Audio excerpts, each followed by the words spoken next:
सोलापूर जिल्ह्यात अकृषिक रेखांकनित खुल्या जागा बेकायदेशीरपणे विक्री केल्या जात असल्याच्या तक्रारी जिल्हाधिकारी कार्यालयास प्राप्त झाल्या आहेत. या पार्श्वभूमीवर जिल्हाधिकारी सोलापूर यांनी संबंधित विभागांच्या अधिकाऱ्यांची बैठक घेऊन अशा व्यवहारांना आळा घालण्याचे कडक निर्देश दिले आहेत.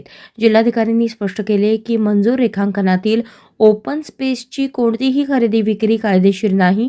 त्यामुळे खरेदी विक्री दस्त नोंदणी करताना दुय्यम निबंधकांनी रेखांकन केल्यापासून ओपन स्पेसचा व्यवहार होत नाही याची खात्री करावी.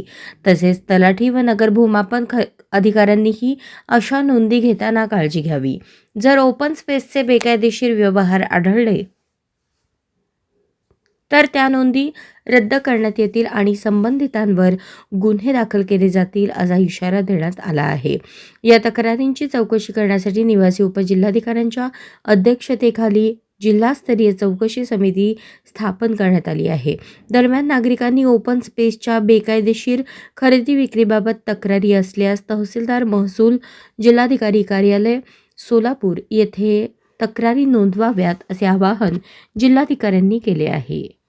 अशाच नवनवीन अपडेटसाठी जनता राज्य न्यूज चॅनलला सबस्क्राईब करा, लाईक करा आणि शेअर करायला विसरू नका.